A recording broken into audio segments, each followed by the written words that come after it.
நானும் என்னோட ரூம்மேட்ஸும் சேர்ந்து நாங்க போன்ஸ் படிச்சுட்டு இருந்தோம். Upper limb bones. அதில ஃபர்ஸ்ட்டு பார்த்தீங்கன்னா, கிளாவிக்கல்.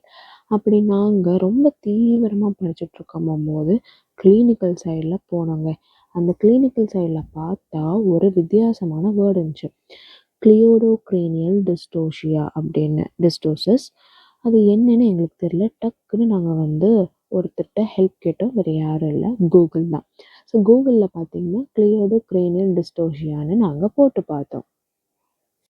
நம்ம கூகுளில் போட்டதுக்கப்புறம் தாங்க இது வந்து ஒரு ரேர் டைப்பான ஜெனட்டிக் டிஸார்டர்ன்னு தெரிஞ்சுது.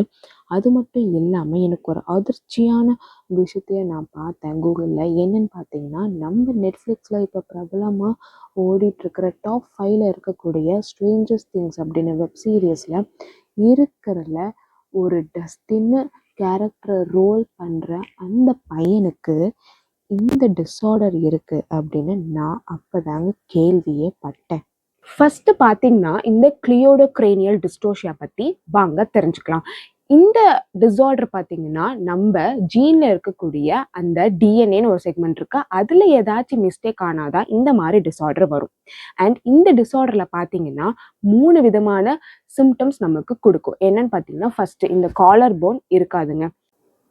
அது மட்டும் இல்லாம நம்ம ஸ்கல் வந்து மூடுறதுக்கு ஒரு சூச்சரும் வந்து நல்லா டெவலப் ஆயிருக்காது. அதனால நம்மளோட ஸ்கல் நல்லா கூடி இருக்காது. அது மட்டும் இல்லாம அவங்களோட டீத், பேபி டீத், அதாவது டெம்பரவரி டீத் வந்து 6 வயசுல விழுகணும். ஆனா அது அவங்களுக்கு விழுந்திருக்காது. அதனால அவங்களோட டீத் பார்த்தீங்கன்னா ஒரு மிஸ் அரேஞ்ச்மெண்ட்ல இருக்கும். ஸோ இதுக்கு மோஸ்டா என்ன ட்ரீட்மெண்ட் பார்த்தீங்கன்னா, நம்ம டீத்துக்காக நம்ம டென்டல் கேருக்கு போவோம். நெக்ஸ்ட் நம்ம ஸ்கல்லுக்காக ஹெட் கியர் அப்படின்னு ஒரு இன்ஸ்ட்ருமெண்ட்டை நம்ம பிளேஸ் பண்ணுவோம். ஆனா நம்ம காலர் போன் பார்த்தீங்கன்னா அந்த அளவுக்கு பெரிய ட்ரீட்மெண்ட் இன்னும் இல்லை. ஒரு முக்கியமான விஷயம், இந்த காலர் போன் இல்லாத பர்சனுக்கு ட்ரீட்மெண்ட்டே இல்லைங்க. ஆனா மேனேஜ்மெண்ட் இருக்கு. ஆனா இதுல ஒரு இம்பார்ட்டன்டான விஷயம் அப்படின்னா, காலர் போன் இல்லாதனால அவங்க ஷோல்டர் வந்து ஹைப்பர் மொபிலிட்டி, அதாவது நல்ல மூவ்மெண்ட் பண்ண முடியும். பட் அதுல ஒரு ரிஸ்க் இருக்கு. சம்டைம் ஷோல்டர் வந்து டிஸ்லொகேட் ஆயிருங்க. பட் ஆனாலும் இந்த மாதிரியான பர்சன் இன்னும் லிவ் பண்ணிட்டு தான் இருக்காங்க. இவங்க அந்த ஸ்ட்ரேஞ்சர்ஸ் திங்ஸ்ல வரக்கூடிய அந்த டஸ்டின் ஒரு பையனுக்கு இந்த மாதிரியான டிஸார்டர் அந்த பையனுக்கு இருக்கு.